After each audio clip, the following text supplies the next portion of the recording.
Hi, I'm Bill Pearis, an editor at Brooklyn Vegan, and you're listening to The Brooklyn Vegan Show, which features conversations with some of our favorite artists. Today, I'm talking with Alexis Taylor and Joe Goddard of arty electropop iconoclast Hot Chip. While they're currently working on a new album, Hot Chip have just released Joy in Repetition, a compilation of some of their biggest songs from over the last 20 years. You might know the title is a reference to their 2006 single Over and Over. It's also the title of a Prince song, and yes, there is a monkey with a miniature symbol on the album cover. That song is on the album, as are other peak blog era bangers like Ready for the Floor, I Feel Better, Boy from School, and more. I talked with Alexis and Joe over Zoom, and we discussed Joy in Repetition, the purpose best of compilations serve in the streaming era, some of their favorite greatest hits albums, how they got Sgt. Pepper's designer Sir Peter Blake to do the album cover, technical difficulties at live shows, the impressive list of people who have played drums in Hot Chip, their upcoming live shows in New York, LA, and London, and more. I hope you enjoy it. Here's my conversation with Alexis and Joe of Hot Chip.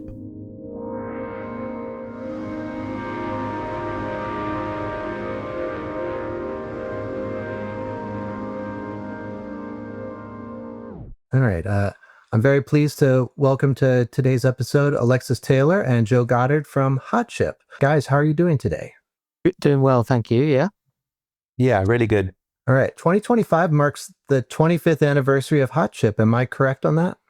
Give or take a few months or something, yeah. The beginnings of the band were a little bit hazy on exactly when it started, but perhaps it started a couple of years earlier when we were still at school. But yeah, really, that was the beginning of us releasing music, the time you're talking about. Mexico EP, did that come out in 2000 or 2001? I can't remember. I think 2000. I think I was in the first year of being at university when the CD came out. So that would be 2000, yeah. Did you think ever at all at that time that you'd still be doing this now? We kind of, we were pretty like determined as a band. Like even back then, Alexis and I like worked really diligently on like all of this stuff. We spent a ton of time together making music, and so I think we were pretty determined to kind of like keep this thing going, but we didn't know what kind of a career that would be, whether it would be like occasionally releasing like a 7-inch on Victory Garden or whether it would develop into something more than that. You know, that was the extent of our kind of ambition, but we were very much like in love with like the project and kind of making music together. So I think we hoped that it would be like a long-term thing. Yeah, that's an accurate answer, I think. We definitely didn't know where we would be beyond a couple of months ahead of where we were at that time, but we did make things with the intention that we might be able to make more releases, make more records, keep going, you know. We didn't think much, or at least I didn't think much about live plans or touring or anything like that, because we weren't really at that stage yet. So it was all about what can we record, and can those recordings be as good as possible to really feel like an EP or an album or a single. So just the same as what Joe was saying, kind of quite serious but modest ambitions in a way, you know? Not modest meaning we didn't think we could do anything, but we had some kind of restrictions on our thinking so that we weren't planning for any, you know, we weren't thinking about what some people think about, which is like celebrity or fame or something. We're just trying to make some interesting to us music.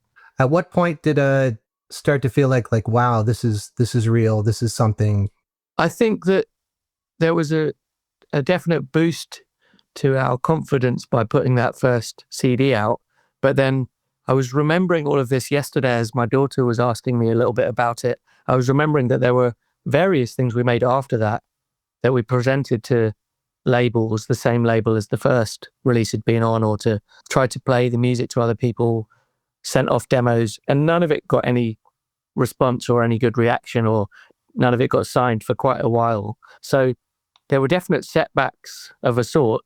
It wasn't like we just started and then everything fell into place. I think maybe it wasn't until Moshi Moshi signed us and we did our first album with them and a couple of singles, and we had a music video and a little bit of press. Maybe that was where it first started to feel a little bit more like things were changing in a positive way. It felt a bit more tangible that there was some interest, but that was still a very small scale thing. And it might have been only momentary, you know? You guys played over here pretty early in your career. Do you remember that Rothko show with Maximo Park?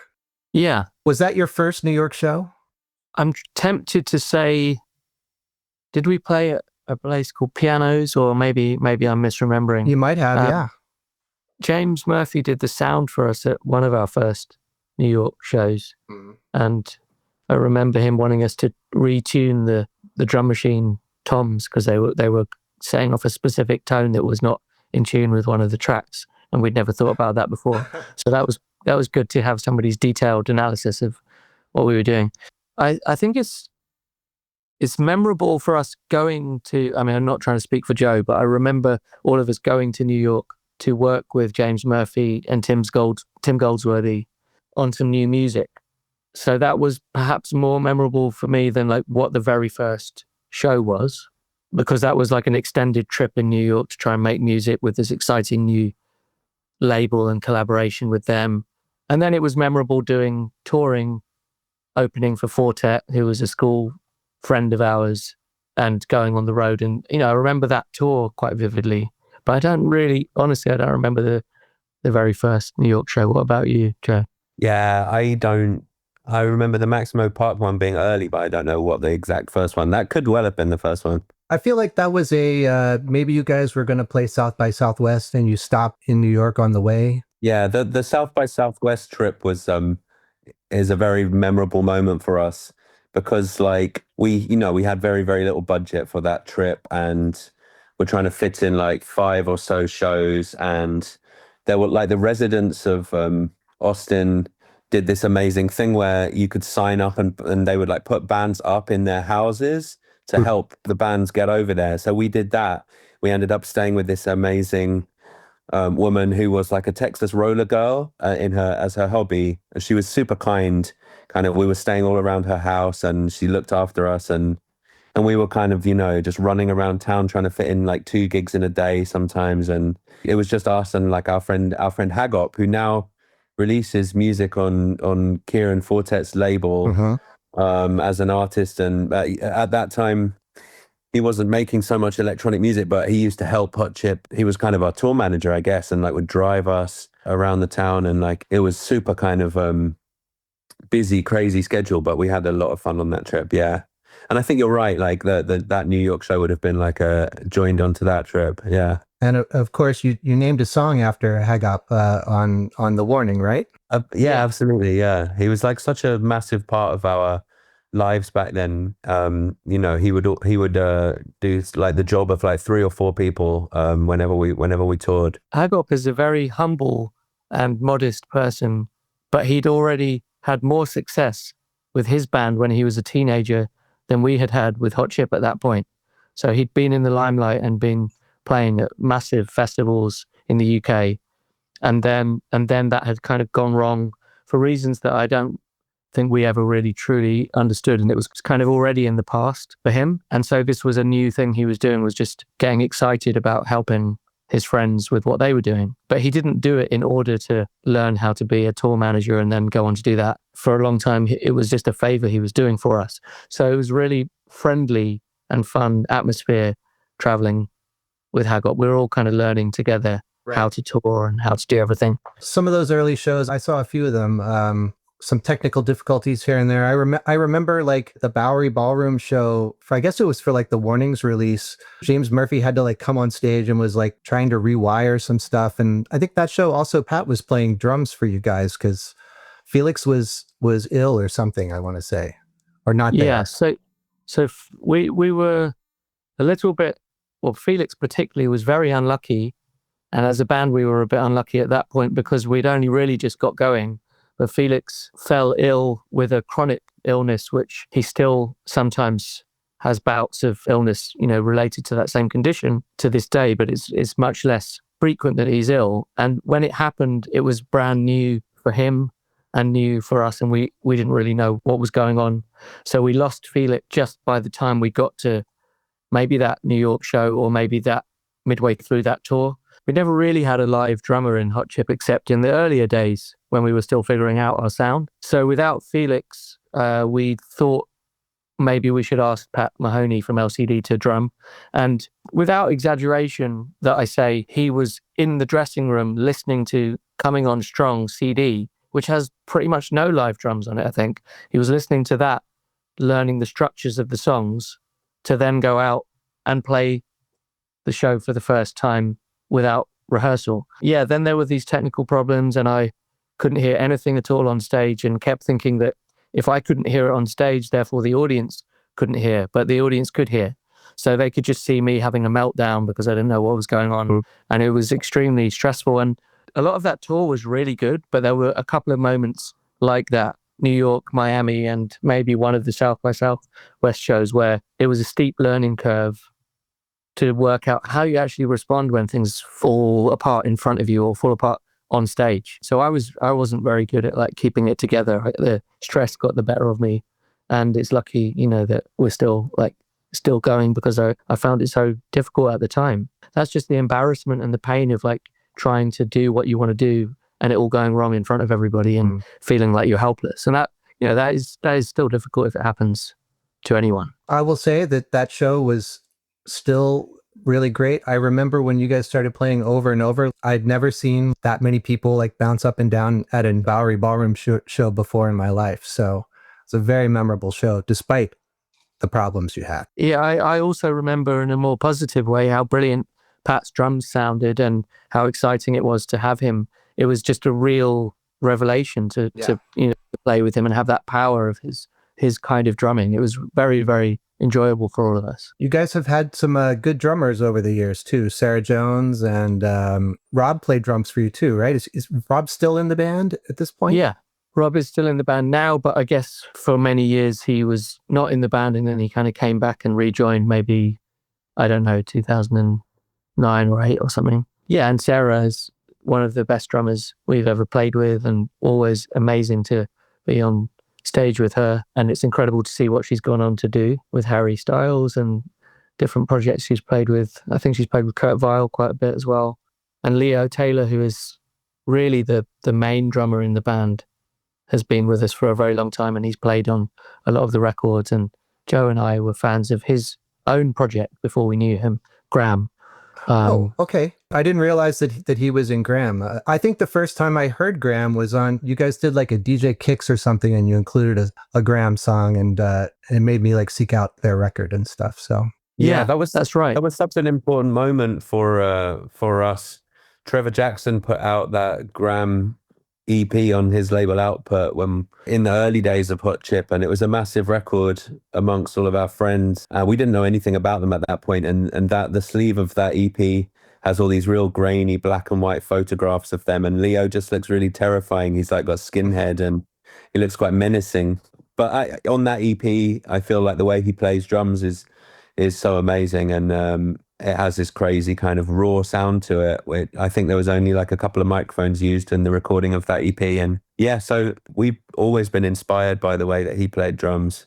We had a nice moment recently where Rob returned to playing the drums. We've been recording new music and we were working on a song of Alexis's, and Leo wasn't around, so Rob kind of sat down at the drums and he's still kind of joining in on the drums occasionally. And it's nice to have this rotating cast of characters. Yeah. Have all been so kind of important.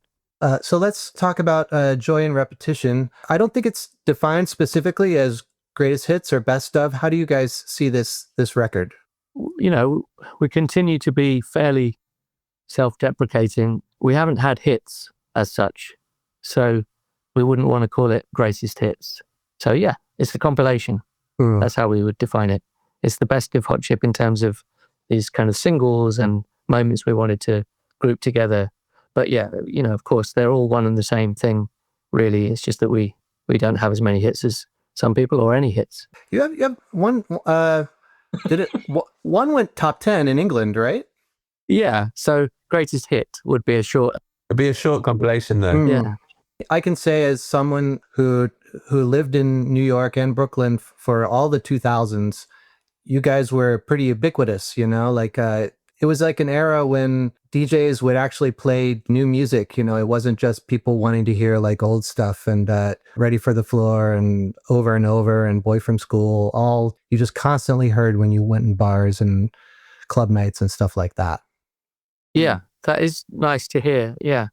Yeah, we're proud of that music. I don't mean to focus on whether they're hits or not. Yeah. It's just my inability to not answer the question, you know. So you were asking and I was like very precise about that.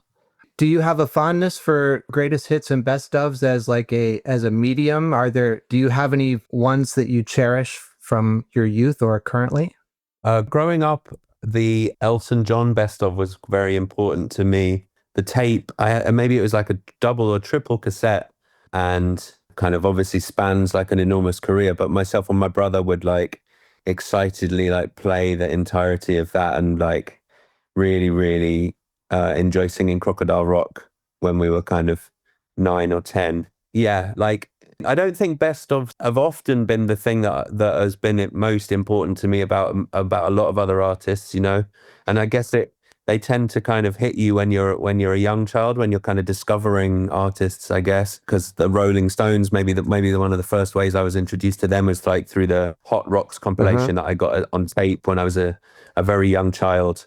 And I guess as you get older, you try to seek out the kind of original albums more, because that's the cooler thing to do. You know, that's like Alan Partridge's line when he gets asked what his favorite Beatles album is, and he says it's the best of the Beatles. Yeah.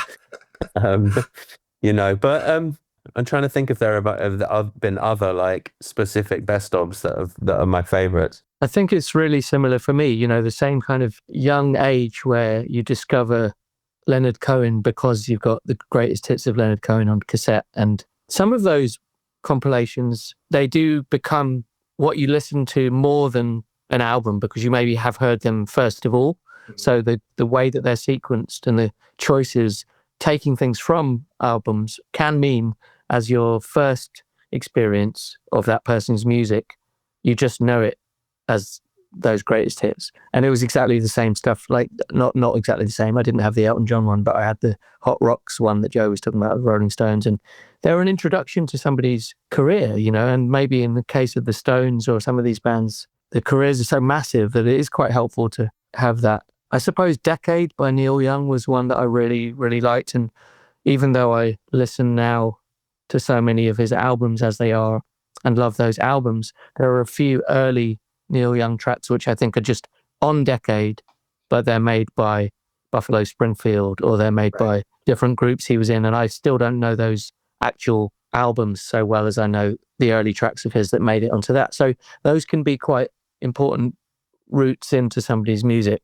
Maybe the New Order one called Substance was quite a big one for me because I was impressed by the fact that it would be a whole disc of singles, most of which didn't seem to be on albums. That's right. And then the second disc would be all the B-sides, and they were just as strong as the A-sides. And so growing up as a Beatles fan and a New Order fan and a Prince fan, I felt like I tried to think about that with our band, and me and Joe still are, but particularly then we were quite prolific. So it meant that we would say, oh, you know, it's okay to just put new music out.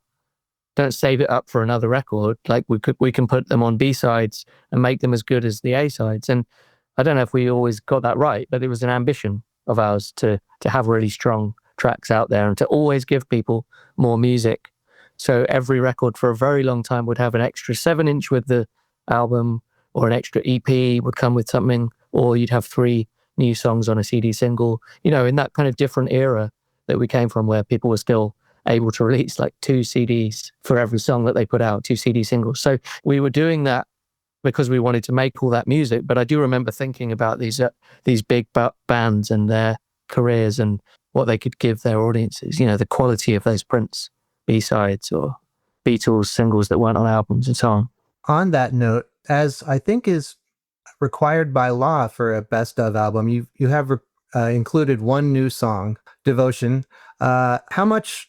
I think we can all probably count the number of memorable new songs on best ofs on one hand, probably, right? Like Tom Petty's Mary Jane's Last Dance, and I think Earth, Wind and Fire's September was recorded like hastily as just an extra track on their greatest hits. But what was your mentality on recording the new song? And Well, I'm aware of what you're referring to there. Yeah, you have to, in a very short space of time, you essentially have to come up with something that lives with and sits alongside things that you've made over a 25 or 20-year period. And you hope that it's, broadly speaking, as good as that other stuff. That's not an easy thing to do. There was some pressure, but at the same time, we're quite used to making music quickly and wanting to work quickly, even if it doesn't have any time pressure on it. So I don't think we overthought it too much. And we can't really, because there's nothing you can do about it. You can't spend 6 years making the one new single to go with your, well, you could, I suppose. Maybe Peter Gabriel would do that. We just had fun making it. And I think we did probably second guess it some of the time, like before it came out. But I think now that I hear it when it's out, sounds to me like it's part of that spirit of music we've been making. And I like the way that it has some kind of synth hooks in it, which came from Felix, who maybe hadn't written as much in some of the music in the past. And he had a bit more of a kind of writing role in a part of the songs, which is very much in the chorus. And it developed into something more to do with all of us in the band right at the last minute, because Al was very busy with LCD Sound System and away from the sessions, but then he managed to find time to be a part of that. So I feel like I like it as a celebration of our devotion to music making. Well, I think it's a terrific song. You guys did well for the assignment, I thought. Thank you. Thank you.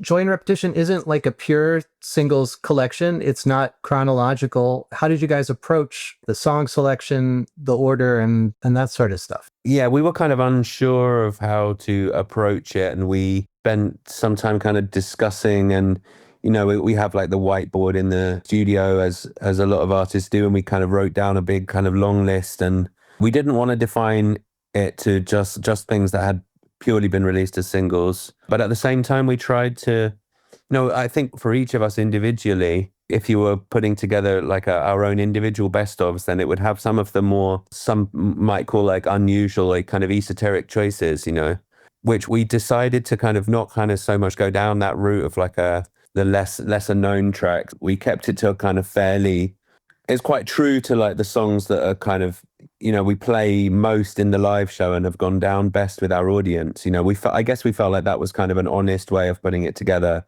So that was kind of the logic behind putting a song like Flutes on the compilation, because that's always a moment that we love in the live show. And I guess that's a good indication of a song that is loved by our audience. But yeah, we had various discussions.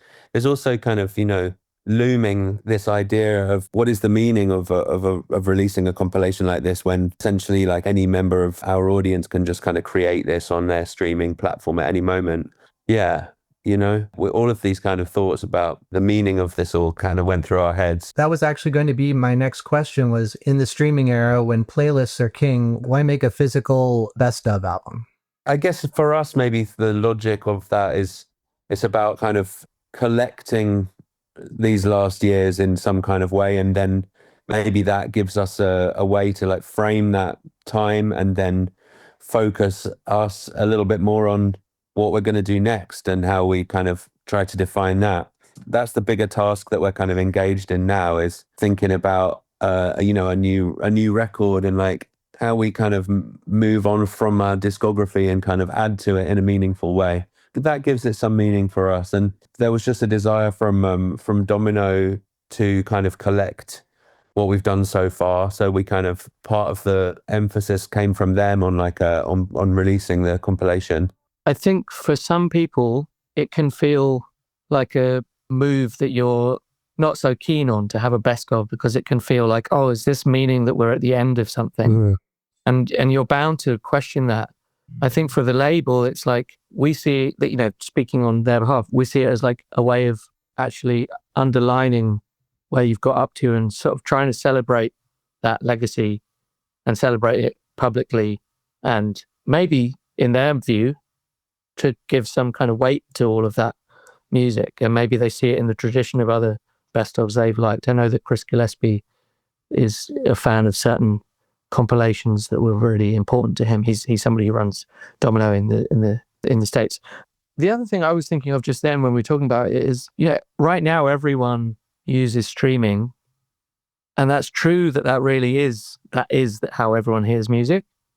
But at the same time, these things do actually come and go. And I don't know that we certainly didn't make it with some lofty intentions, but if you put something out on a physical compilation, maybe it's there for the future. I don't know.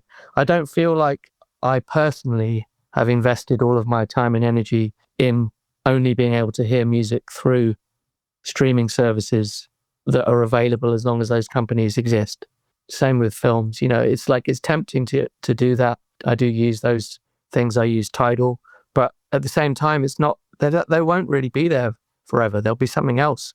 So whilst that, like I say, that's not the reason for doing it. Maybe it's a nice upside, is that you've got a physical thing that maybe will be found in the future or will be there on a format that still seems to survive vinyl. I would say, as someone who occasionally DJs at local bars, it's nice to have a compilation with so many of the songs that I would want to play from you guys. Also, especially when some of those early albums are like out of print now. Like, if I didn't buy The Warning at the time, and I do wish that it was out there. That's got a 20th anniversary next year. You guys got any plans regarding that? Yeah, I'm sure that. Well, it's not going to sound like a surprise, but we'll try and reissue these records on their anniversaries as part of this campaign, with the best of it being the beginning of that re-release plan.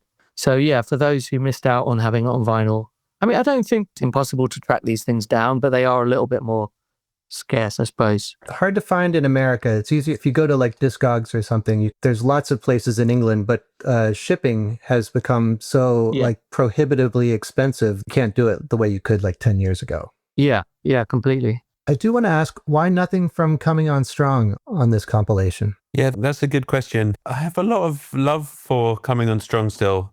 Just in it's fairly unique sounding, and I just kind of putting on some of that music now.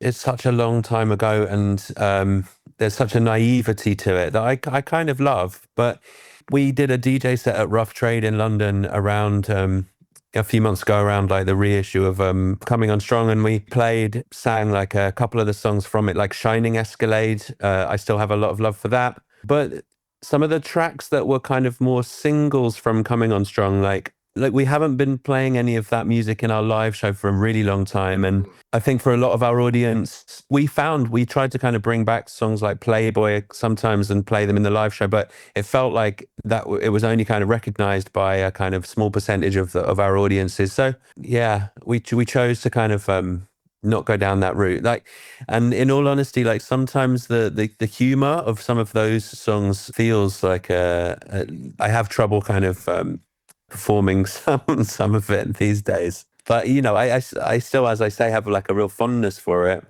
But yeah, it's difficult to kind of get into that mind space now for me as a 20 plus years later.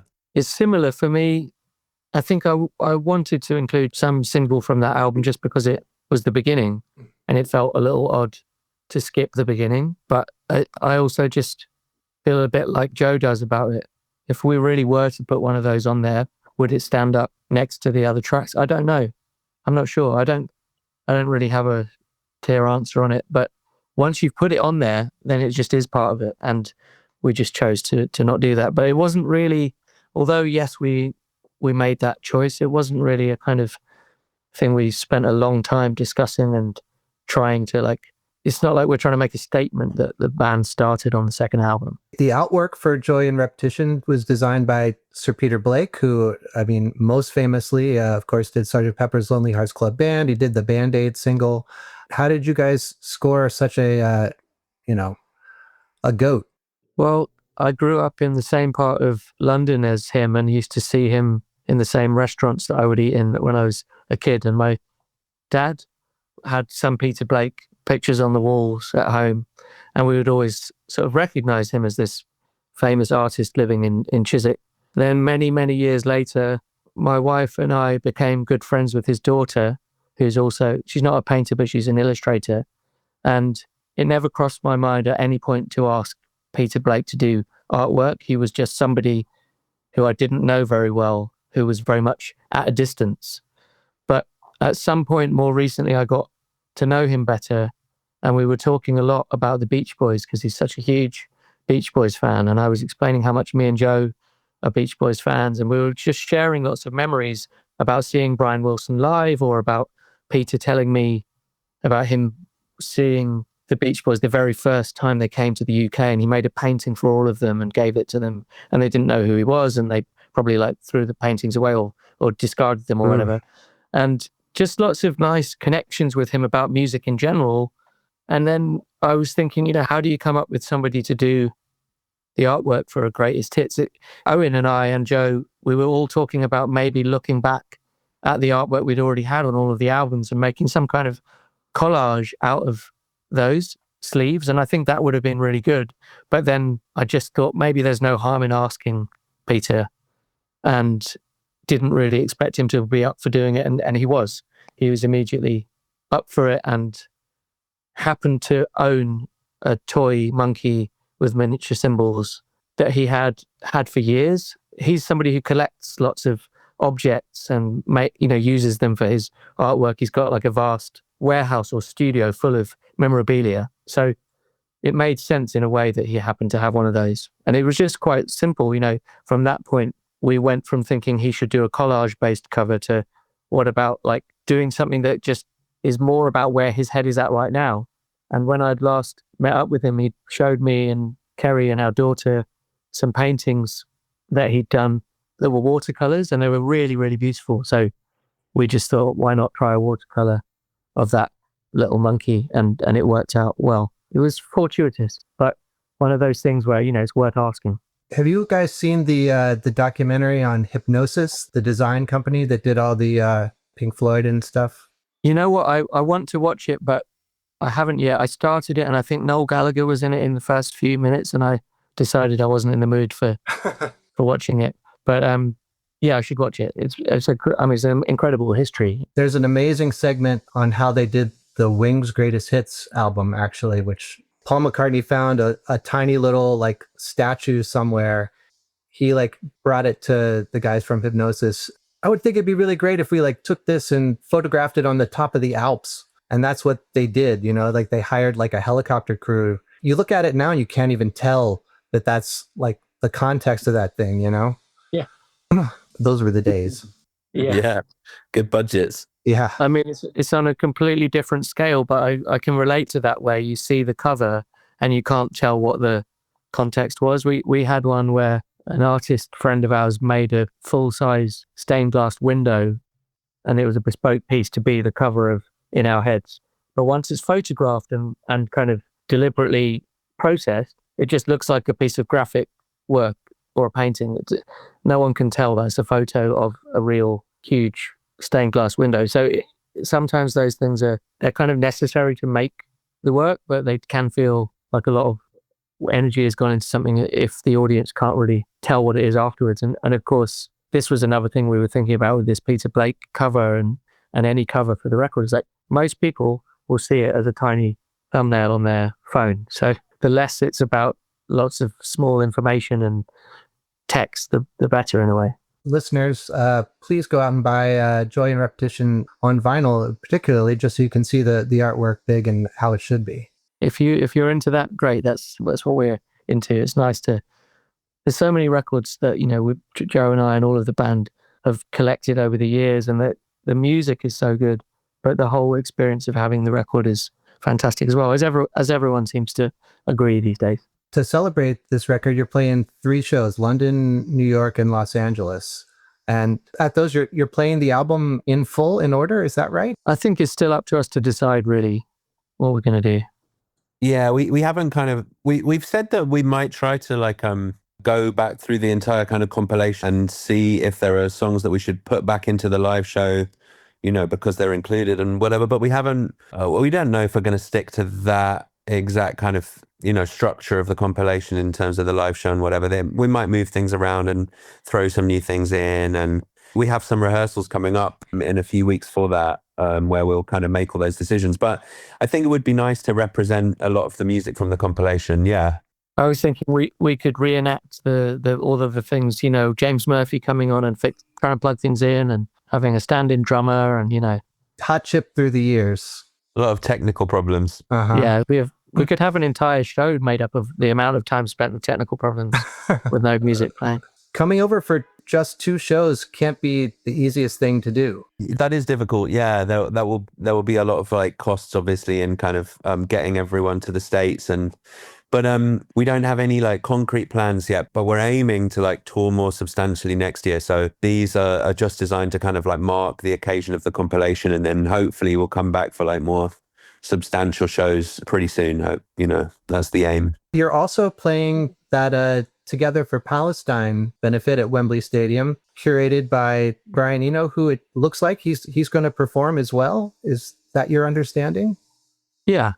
I don't know what's been announced in terms of his involvement, but yeah, I think he will be doing. Poster says he's performing, but that's all it says. I think it's Wembley Arena, not Wembley Stadium. Oh, right. I guess if they've not announced what it is, it's not for us to give away what Brian Eno is going to be doing. But yeah, he'll be doing various things. It's such a kind of enormous thing, obviously, to organize and put together. And from our discussion so far, like it's been very fluid, and there are all these incredible ideas that have been discussed, but locking it all in is obviously just going to be this massive amount of work. So we've been really like impressed by the efforts of all of the team behind it. But I think safe to say like there'll be a contribution from him and some other like amazing sounding stuff. Yeah. But yeah, as I say, I don't know if much of it's confirmed yet. We've been discussing a lot like how we're going to contribute and collaborations with other artists, and yeah, it's really exciting to think about. I was going to ask, without you giving away anything specific, if collaborations with whoever might be happening, and it sounds like that the answer is yes. I think I think that's what they're trying to encourage, really, is to bring musicians together to do bespoke collaborations for that event. An opportunity to do something you haven't really done elsewhere and play with other people, which is part of the reason why it's exciting and part of the reason why it's challenging, just to figure all of that out. But certainly it's a very important thing for us to be taking part in. And also I think it will be a really good event when it comes round. I think that's about it. One last question. We always do a off the top of your head. Could you guys each name 5 records that you think everyone should own? Whatever comes to mind. Yeah, sure.